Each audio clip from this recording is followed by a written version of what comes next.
All right, let's talk about the Ramayana.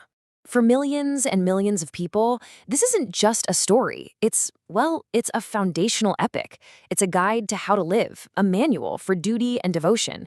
You know the tale, right? The heroic Prince Rama, his amazing wife Sita, and the villainous Ravana. But here's the thought. What if the story that we all know and love isn't the original story? Yeah, let's dig into that. I mean, really think about this. What if I told you that some of the most famous parts of the Ramayana, the scenes everyone remembers, the ones that are super beloved, and even some of the really controversial ones just aren't in the original text by Valmiki? It sounds kind of crazy, right? Almost impossible, but stick with me because that's exactly what we're about to uncover. Okay, so let's set the stage. Most of us, when we think of the Ramayana, we picture this one single ancient book, a sacred text written ages ago by one guy, the sage Valmiki. And the idea is that it's this complete, finished story that hasn't changed. And look, that view totally makes sense. It's how the story has been told for generations, right? But here's where it gets really interesting. When scholars started applying modern tools to analyze the text, a completely different picture started to emerge, a much more dynamic and honestly way more fascinating one. The Ramayana isn't some stone monolith, it's more like a living thing, an organism that grew and changed for over 1,000 years. So, the big question is, how do we know it changed? Well, the evidence is pretty clear that the Ramayana was put together in layers, kind of like a cake, over hundreds and hundreds of years. And to peel back those layers, scholars have this really cool method. It's called textual stratification. That sounds a bit academic, but the idea is simple. Think of it like you're an archaeologist, but instead of digging through dirt, you're digging through a book. You carefully brush away the newer layers of language, style, and ideas to find the original foundation hidden deep inside. And when scholars did this with the Ramayana, wow, what they found was pretty remarkable.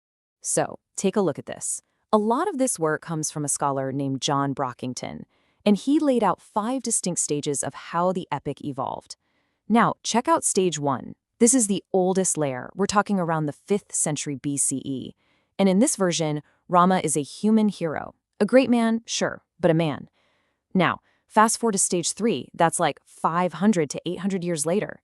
This is when books 1 and 7, the first and last books, get added. And suddenly, Rama isn't just a human hero anymore. He's an avatar of Vishnu. I mean, that's a huge theological shift. It completely changes the entire story. Just to put that in perspective, look at this timeline. You can see this massive gap. We're talking almost 800 years between the original core story of a human prince and the later additions that turned him into a god. And guess where some of the most controversial and debated stories show up? Yep, in those later layers, added centuries after the fact.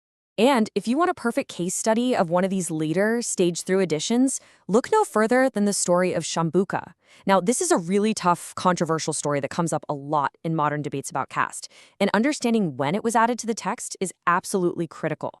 So here's how the story goes. A Brahmin's son dies suddenly, and the father goes to the king, to Rama, and blames him, saying there must be some breakdown of dharma in the kingdom. The sage Narada is consulted, and he has a diagnosis. Somewhere, a Shudra, a member of the lowest social order, is performing religious penances, which he claims is against the rules for that caste. So Rama goes searching and eventually finds this man, Shambuka, and asks him one simple, fateful question. And Shambuka answers honestly. He says, "Know that I am a Shudra, and my name is Shambuka."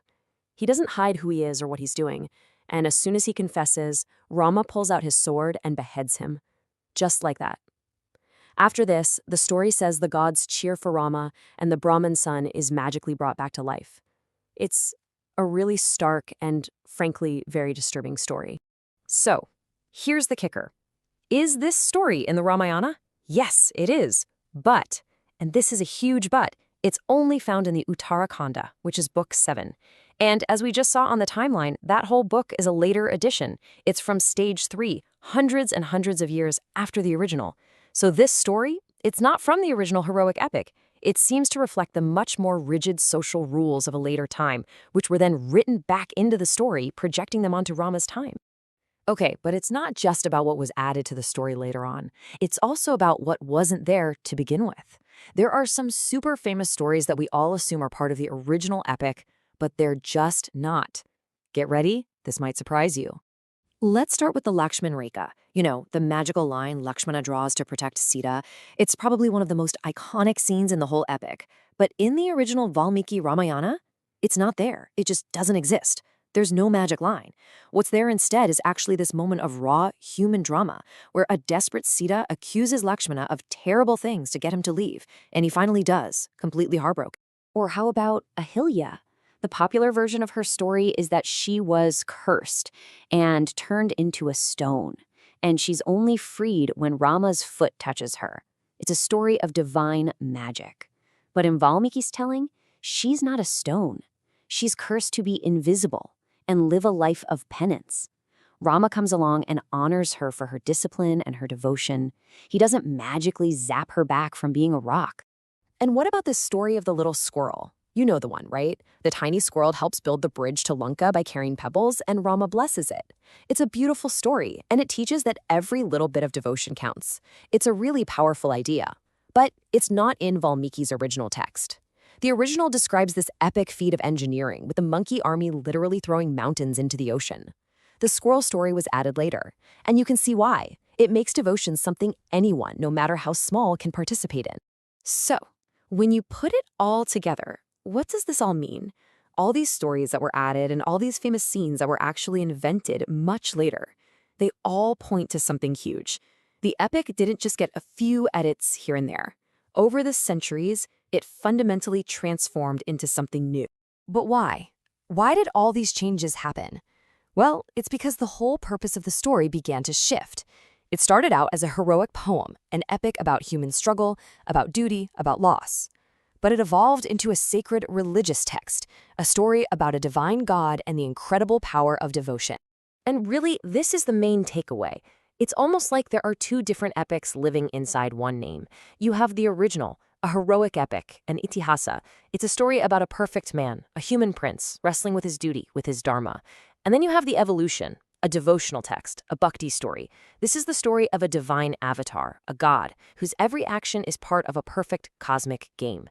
They're both called the Ramayana, but they give us two very, very different pictures of who Rama is. So that leaves us with one last big question to think about. Knowing that the epic has changed over time doesn't make it any less powerful. If anything, it shows its incredible resilience, its ability to adapt and mean new things to new generations. But it does force us to ask a really fundamental question. What is the true version of a story? Is it just the very first version that was ever written down? Or is it the version that lives and breathes in the culture, retold and reimagined in the hearts of millions for centuries? What do you think?